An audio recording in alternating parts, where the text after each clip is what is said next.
Welcome back, physicists. Fun fact, I don't remember who it was, but somebody suggested a letter of recommendation, and just for like knowledge's sake, physicists do physics. What do physicians do? They did chiropractic stuff. So they could do chiropractic. Physician is a doctor, like a medical doctor, typically. Just worth kind of commenting on. All right, anyway, we are continuing in our kinematic stuff, which is like a huge focus of this class. If you guys aren't aware, physics is a big field, just like math is a big field. Like every field of study can be like large and full of a lot of different stuff. There are AP physics courses. I am looking at the option of being able to do those next year. But like if you take AP math, do you know what math classes you can take that you can do AP or college credit for? Can you get college credit for Algebra 2? Can you get college credit for pre-calc? You can. Yep, that's college algebra is typically what it's called, college algebra and trigonometry. And then you can get college credit for calculus, right? Now, calculus breaks into 3 classes, Calc 1, Calc 2, Calc 3. There is no AP Calc 2, just for you guys' reference. Physics is a little bit different beast.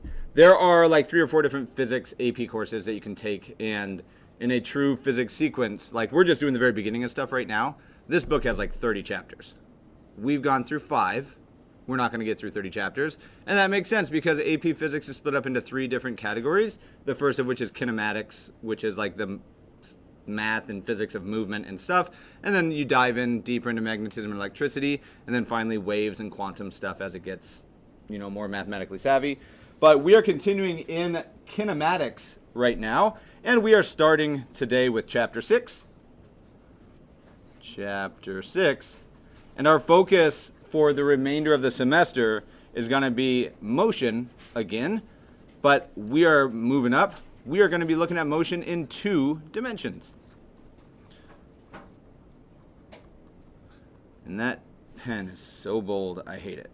Okay, motion in 2 dimensions, which we've already kind of started looking at, but it's all that vector and component stuff that we've already seen. Okay, today we are going to be starting 6.1. That's too fine. There's a Goldilocks boldness somewhere in here. 6.1 is our focus starting today. And in 6.1, we are looking at projectile motion. Weird, everything's strange right now. I can't figure out the spacing. 6.1, projectile motion.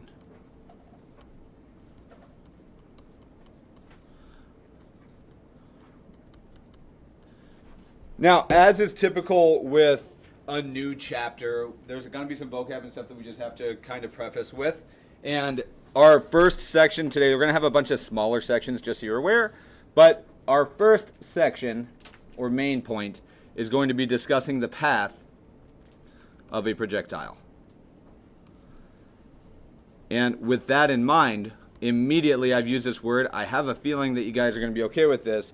But I have 2 questions that I want you guys to try to define without just reading the book. We're going to sneak 2 definitions in right off the bat. The first is a projectile. I've said this word about 1,000,000 times, and it's going to keep happening. So I want the definition of a projectile. And then the other definition that we're going to dig into is a trajectory. Which kids shows nowadays, they use a whole lot of fancy knowledge. I don't know if you guys ever watched Blaze and the Monster Machines. Probably not around when you guys were little. I don't know how old it is. But I heard my kid say the other day, he used the word trajectory when he was just talking about doing something, which it's awesome that they're learning that language early. I'm going to give you about 60 seconds. I want you with your neighbors to define for me in your own words. If there's an open book in front of you, don't just write and read the book definition. I want you guys to define and agree amongst yourselves what is a projectile and what's a trajectory. I'll give you about 60 seconds. To conclusion here, projectile, who got it? What's a projectile? What you got? Like an item that is like, not an item, but a thing that is going towards. So an object, I'm going to use that instead of an item. And I don't know that I love the second part. I think conceptually you got it, but the wording can be included. So you claimed that it's an object going toward something. Am I a projectile right now, Nick? Okay, so not quite. I could be, but I wasn't in that situation. So I definitely like the object. Somebody help add to it. Like if I wanted to make a projectile, give me an example of anything that you could consider a projectile. A pencil, and you're gonna do what with it, Tully? You're gonna throw it. So if we say that it's an object that we could say it's thrown, the language that your book uses is just shot. Or if you would rather, we could say launched. And my U's and N's are identical, so we're going to work on that. Launched. Through the air. That's it. So, commonly, anything that you ever toss can be a projectile. Right off the bat. If I toss a pencil to Tully, it's a projectile while it's in the air. We have sweet launchers that are like spring-loaded with little steel balls that we'll use in here when we play with the lab. But they're all just projectiles, things that fly through the air. How about trajectory? Love that you're volunteering, but Sean looks like he wants to answer that one. Yeah, boom, easy. The path of a projectile. Nothing to it. So I commented on Blaze in the Monster Machines. One of the things that they do is, like, I'm not going to give you the whole backstory and the canon behind Blaze and his fellow Monster Machines. They're monster trucks, just for the record. But they always do these things where they have to solve a problem, and it'll ask the kids watching the show at home, like, Blaze needs a fire hose. Can you say fire hose? And then obviously the kids repeat it, and a fire hose shows up, and it's super awesome. But every once in a while, and I don't watch it like closely as he does, but every once in a while I'll just hear it and it just gives ridiculous stuff like, Blaze needs to get the cat out of the tree. Can you say telescopic arm? And it's like, because they need an extending telescopic arm, and it's so weird to hear a 3-year-old say telescopic arm. It's like, what? Weird. All right. Anyway, we have these guys, nothing crazy, just a couple definitions of stuff. Now, beyond just these, there's something different about the path that a projectile follows, its trajectory, compared with this situation. This situation, super easy to model. This motion, how would you describe it? Say it again? It's rolling, for sure. How about the path that this thing follows? It's a line, right? This is linear motion as we look at it. If I were to throw this, and I won't because this is a ½ kilogram, I couldn't throw it very far, but if I were to throw this, is it going to go in a straight line that way forever? No, what happens? Gravity acts on this thing, right? Now, when we go through here, it means that just like we did with the ramp problems that are a little bit weird to get used to, we need to be able to talk about not just forces that are acting in 2 dimensions, but we need to be able to look at motion in 2 dimensions. And for simplicity's sake, I'm just going to call it 2D, just so you guys are aware. I'm also going to turn this so I don't turn my head all funny to look at it. Motion in 2 dimensions. Now, as we look at this, we're going to start with just a big comment, and then we'll dig into it like more specifically with the mathematics. An object or a projectile. A projectile, and specifically a projectile's trajectory,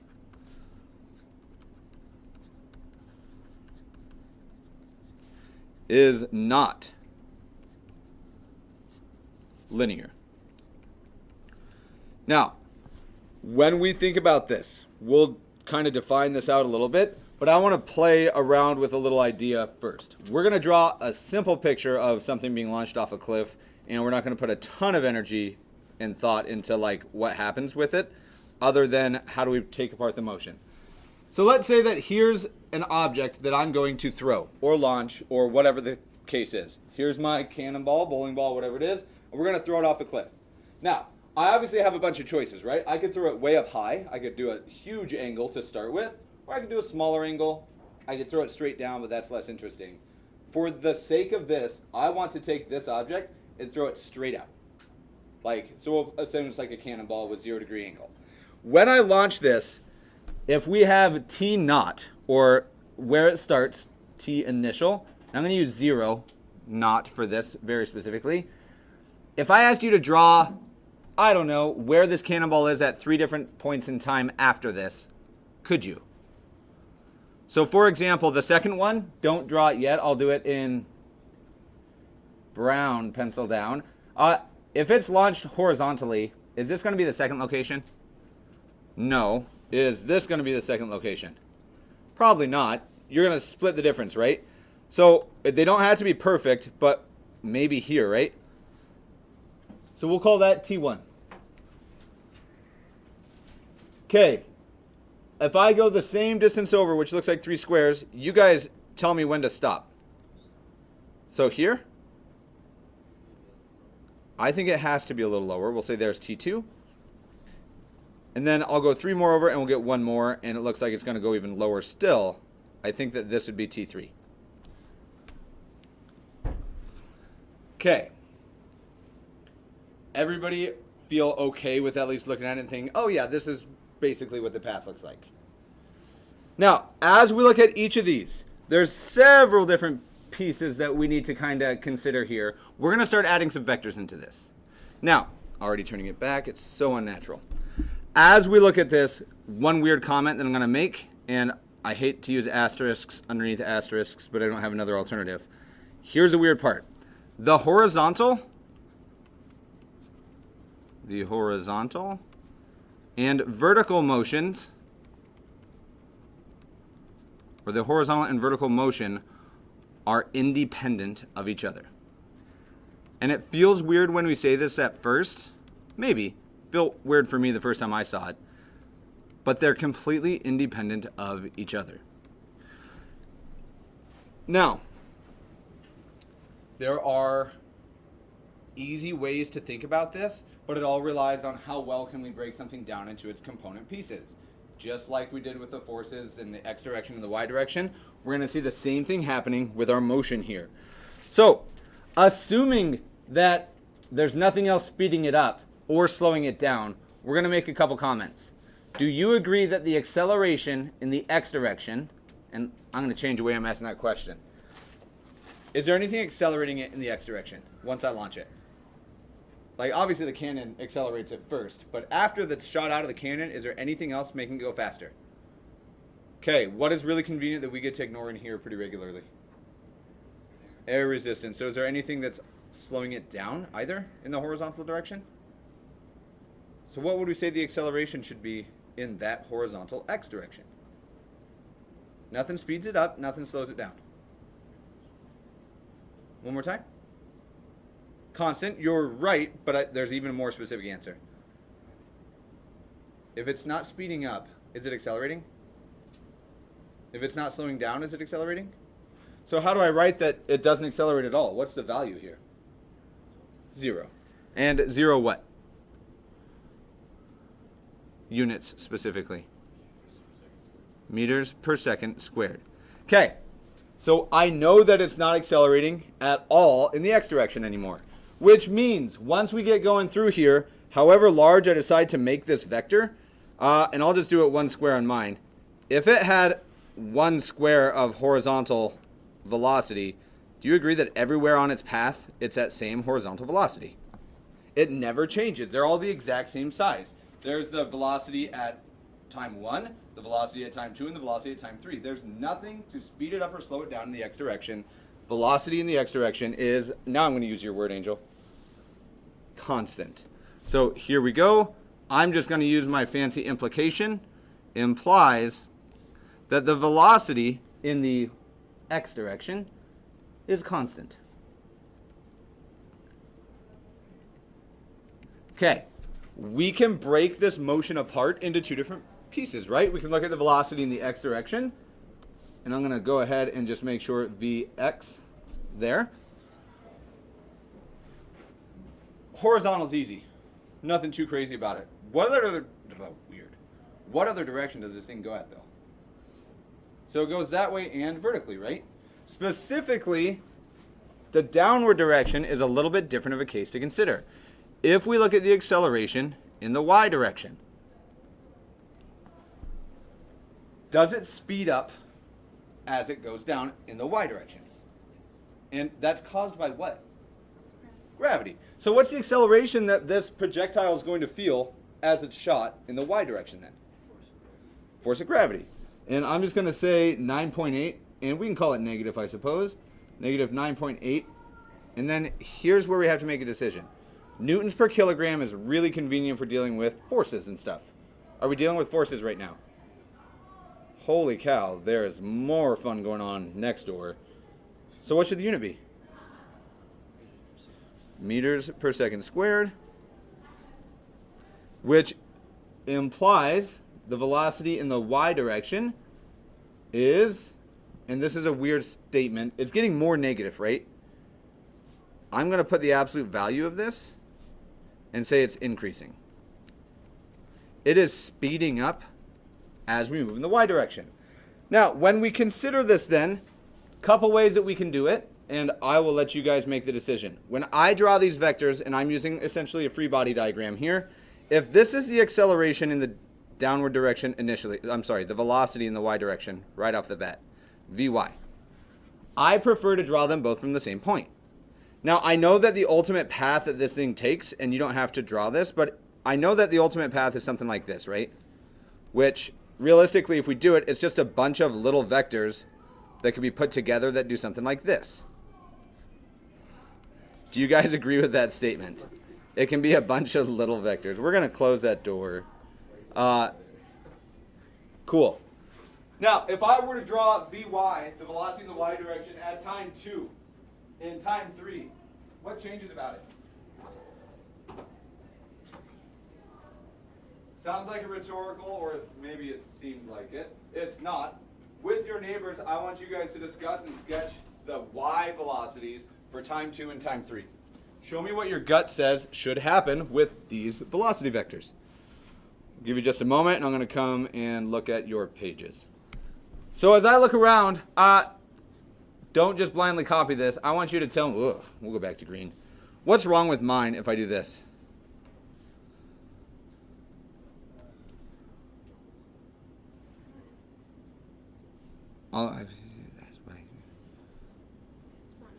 It's not increasing. These vectors, their magnitudes need to be getting larger. Now, as we go through, it looks like I'm going to wind up all the way down here.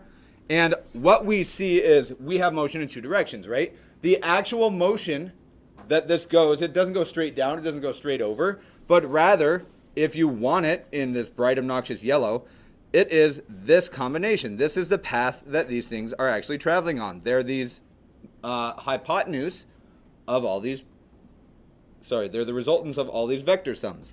Now, going through this, couple things that I just want to make sure that we can start getting notationally nice to deal with. For notation purposes, and I guess before we move on, are you guys cool? Like, this is reasonable? It seems crazy. What do you think? Reasonable? Okay. Now, as we deal with this then, I'm going to take a small little section here, and we're just going to talk about notation. And I'll use this. I wish I'd switched colors, but check it out. We're all right. Notation. Now, this is my notation. It's accepted notation. I can't decide the order that I prefer, but maybe you guys can help. If I want velocity in the x direction, velocity in x direction. Insane. Okay, the way that I write this down, and in this particular situation, we're going to write v sub x, comma n, and this is very specific with what it represents. Now, we could write it, and I'm trying to make those subscripts, v sub x, comma n. Now, this is specifically at time n. So if I wanted to look at this specific situation, this should have been velocity x at what time? If I'm looking up here, sorry. If this was velocity in the x direction, what time was this at? Right in here. T1, right? So v sub x 1. This was v sub x 2 and v sub x 3. Not, yeah, there we go. Do I need to write v sub y1 and v sub y2 and 3, or can we just use our powers of generalization? Powers of generalization it is. Cool. It turns out that this can get really complex if we have a lot of stuff going on. And luckily for us, it's not going to get too crazy right off the bat, but we're going to build up to it. Okay. Awesome. Motion in 2 dimensions. There's components just like there were with anything in 2 dimensions. Vertical and horizontal. Cool. Moving forward then. Let's see, what color do I want to go with? We'll just go black. Okay. We're going to look at launched projectiles as well. Launched projectiles.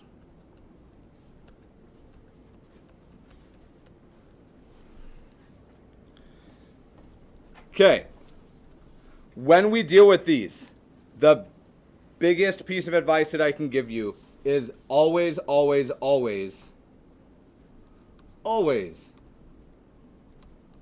create 2 motion diagrams, or create motion diagrams with separate components.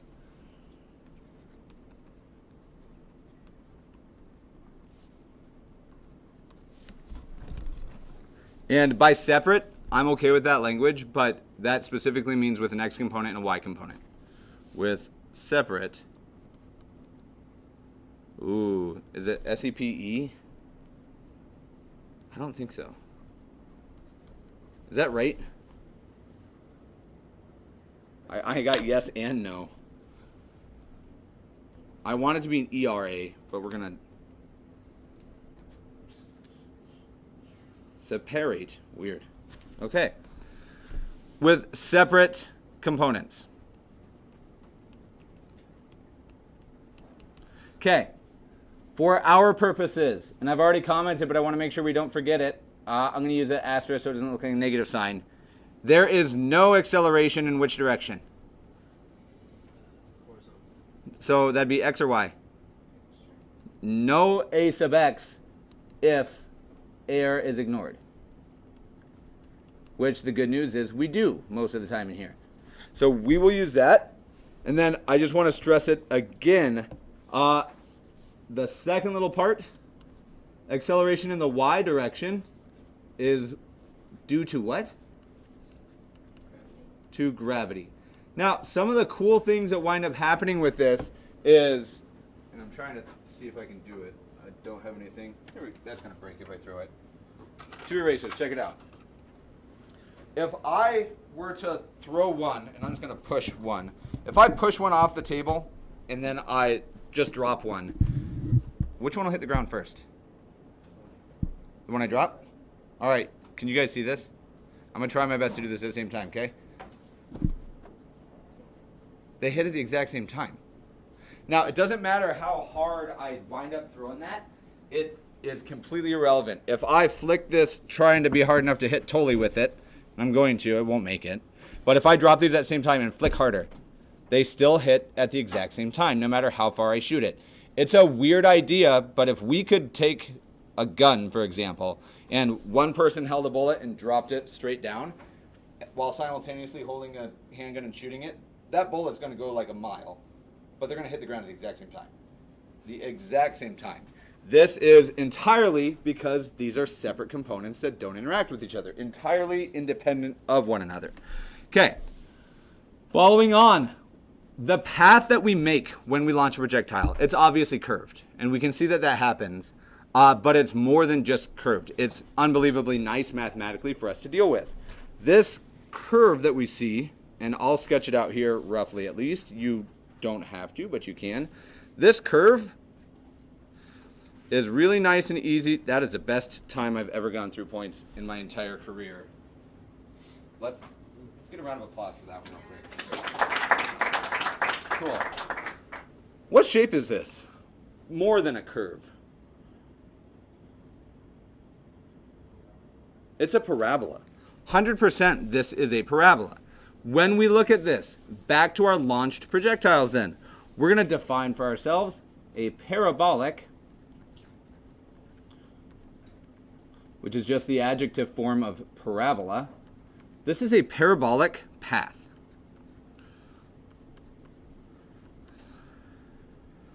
Okay. I don't know that you need this, but I'm going to add a little bit more here, entirely up to you if you want to write it. While we look at this, the resultants,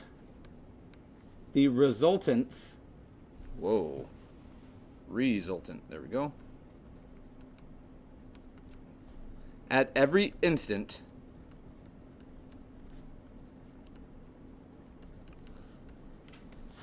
combine to form a parabola.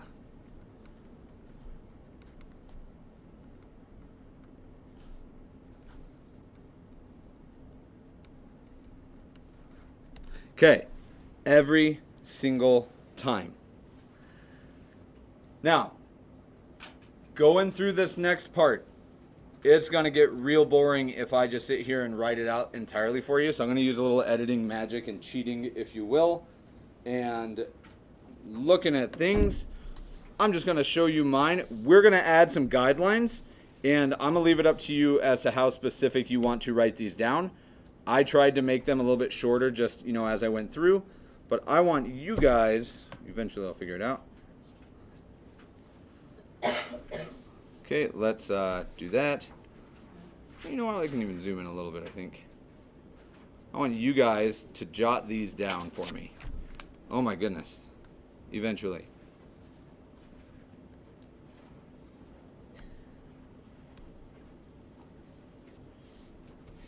What? Oh my gosh. I am just struggling.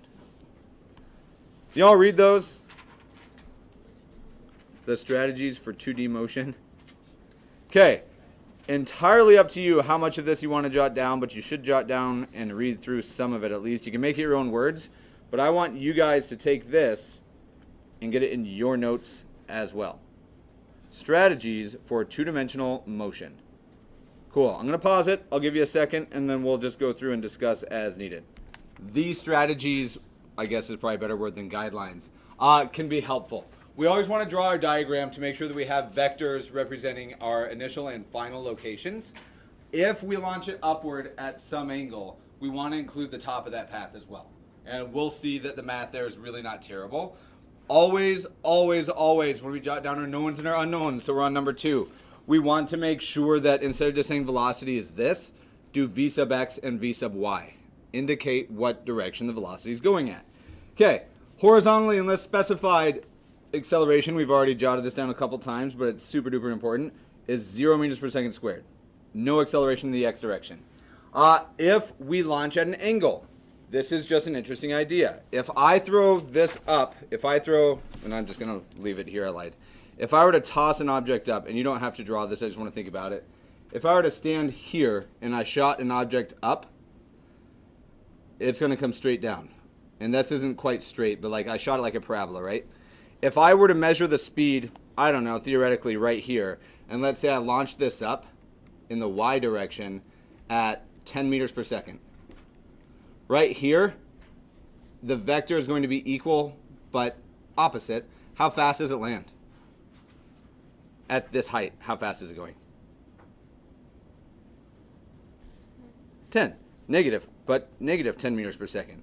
Now, this does not really happen when there's air resistance to account for. If I shoot something up, it's not going to come down as fast as it launched out of the barrel of the gun. But if there weren't any air, it would. Okay, beyond that, if I were to look right here and draw the motion diagram, I know it still has a little bit of a horizontal component, whatever it happened to be initially. What's the vertical component? When I toss an object up, and I can do it straight up, and I lost an eraser, but it looks like it's there. Okay, if I could pause time, I'm going to toss this up. Toss it, stop time right here, at the very top of it. What does my object do? It goes up, and it slows down until it does what? It stops, and we're going to focus right there for a second. This is the maximum height, right? As soon as it stops, what's its velocity in the y direction? 0. That's all that this is saying here. The maximum y velocity at your max height is always going to be 0. Every time. Totally some convenient things, and everybody else, you can listen to this, you might not understand it. If I had this function, and I said, hey, tell me, and I'm going to make this look a little bit more like calc for totally real quick, but everybody can conceptualize this calculus without knowing it necessarily. If I asked you for the derivative, let's say that this is f of x, and I wanted f prime of this location, we'll call it B. Totally, can you tell me what you think f prime of B would be right here? 0. Okay, I'm going to make that question so f, like you guys don't understand the calculus, the derivative at point, or when x is B would be 0. You guys can think about this though. If I were to check the slope, Do you agree that here it's really steep at this point right here? Okay, right here, how's the slope change from that first point to the second one? Which slope is bigger, the first one or the second? First one, and it's getting less steep, right? If you were to take the slope at this point right up top, what would it be? It'd have to be 0, right? Like, it's the only way that it could happen. This is the idea of calculus. That's it. If you grasp that, congratulations, you understand one of the big ideas in calculus. Okay. Beyond that, motion equations. They show back up. We're going to use them.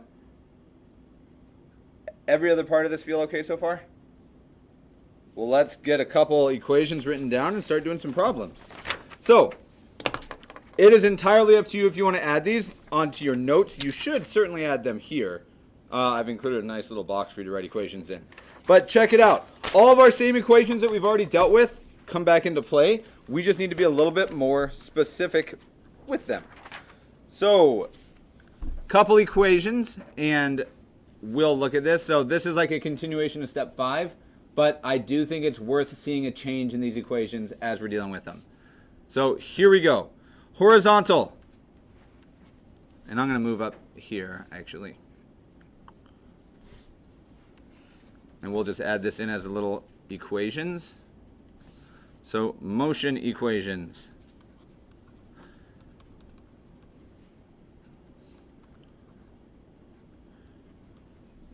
Okay, we have seen these, but I want to make sure that they're really clear. Cool. If I want to know the final position of something horizontally, so we'll say horizontal. I'm just going to list, I think there's only one equation that we need here. If I want to know the final position of something in the horizontal direction, turns out it's almost exactly what we have up here. I have equations that show me how to find position, right? It's equation 2 or equation 4 on our list. Which, when we deal with a projectile being launched, what's its horizontal acceleration?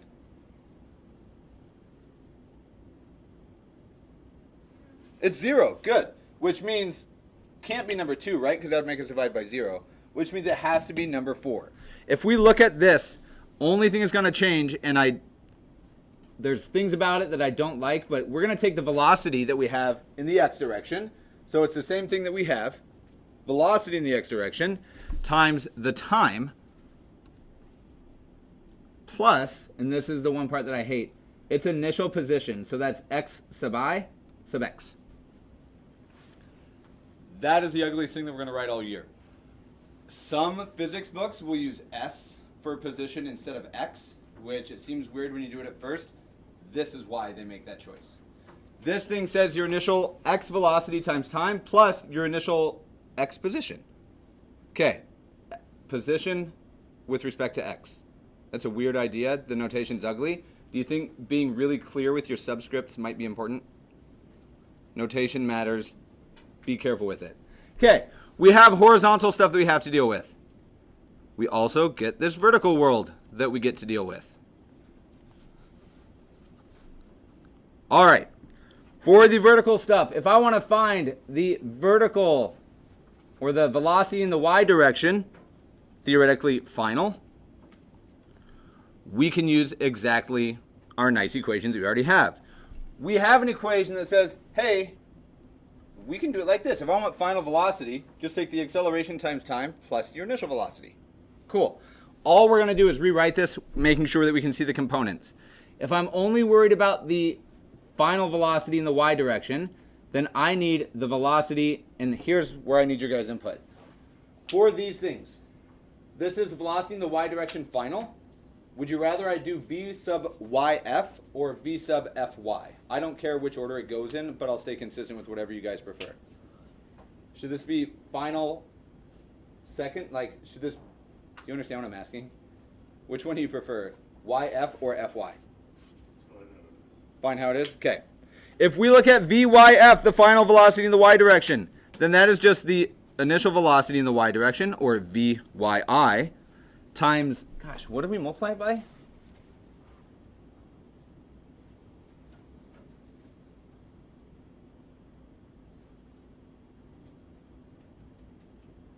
Do we multiply by anything? Final velocity, just initial velocity, that's what we have. And the order's changing a little bit as we're writing them, but that's okay. Plus the acceleration in which direction? The y direction times the time. Okay. We get our nice regular equation. Nothing like wild happens with it. Everybody cool with that one? We're going to jot down a couple more, I think, if we need it. If I want the final position in the x direction, xf, or xyf, and we'll stay consistent.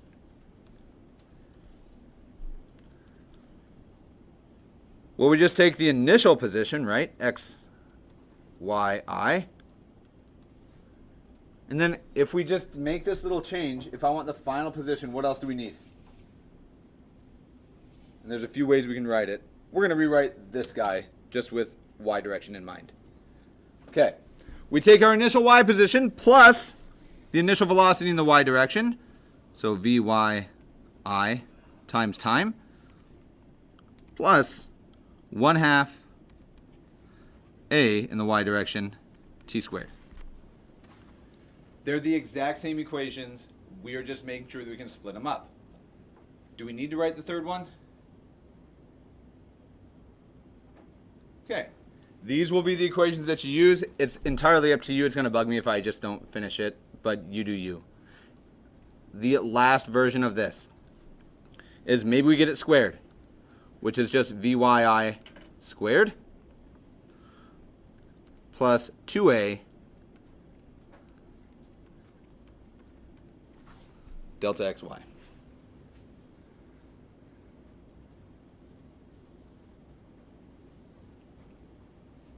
Notice, this is the same equation right here. We're just adding different pieces to it. Okay, we're going to do like a 2-minute, do we need a 2-minute break? Kind of late, I should have done this a minute ago. I don't think we really need a break. Cool. Kit Kat. Let's do it. Let's knock out a problem. We're going to do number 1 on this page here. So let me copy this. Oh, also, I changed my background. I don't know how I found it all of a sudden. I found a super cool filter thing on my phone, which I'm not really into like editing stuff. But how cool is that? So cool. I look so angry. I love it. Cool. All right, let's knock out number 1.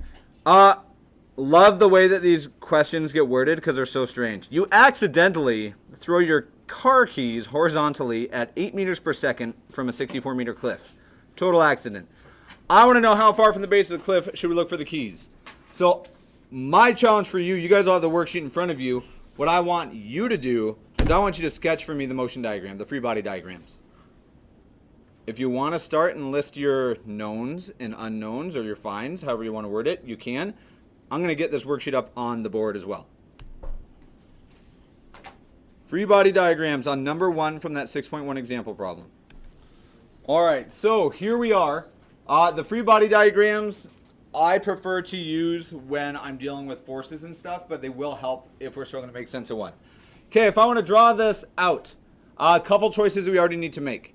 My initial point may not be the same as your initial point. It could be, but it doesn't have to be. If you were looking at this, I'm going to try my best to make sense of this using a Cartesian plane. Entirely optional. You do not have to draw this yet anyway. Where do you guys want to start this?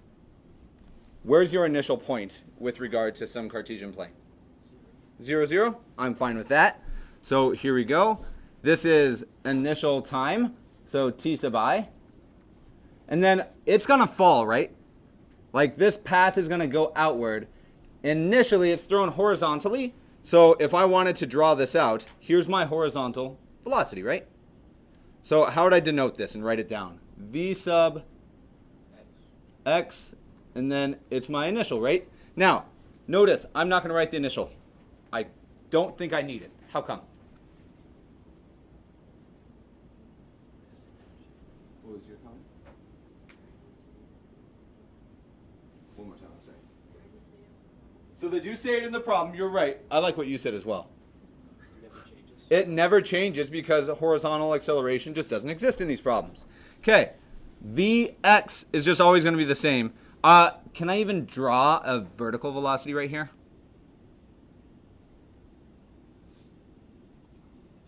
The second I launch it, is it moving downward at all yet?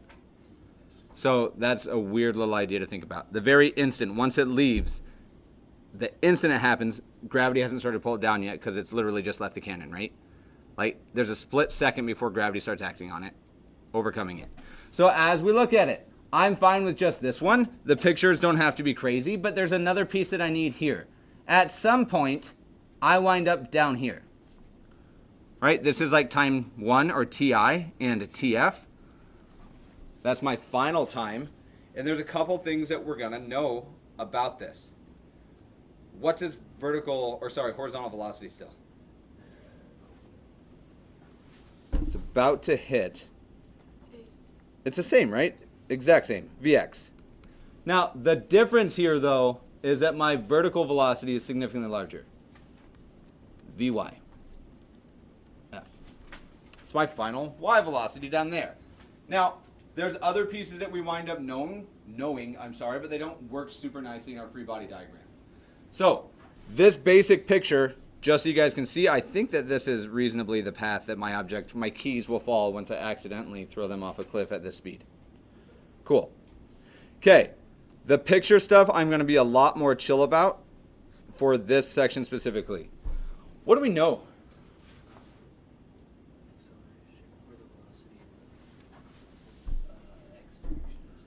So v sub x equals 8 meters per second.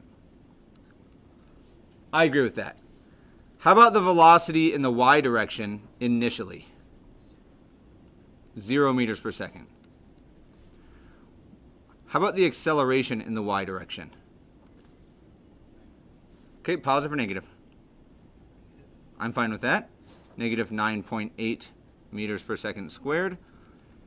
Anything else that I need to know?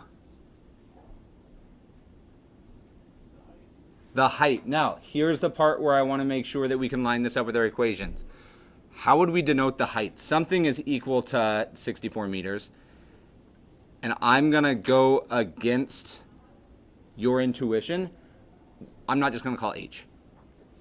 It's a change in position. Speaking of change in positions, you need to change to your second hour position now. We'll finish this problem tomorrow.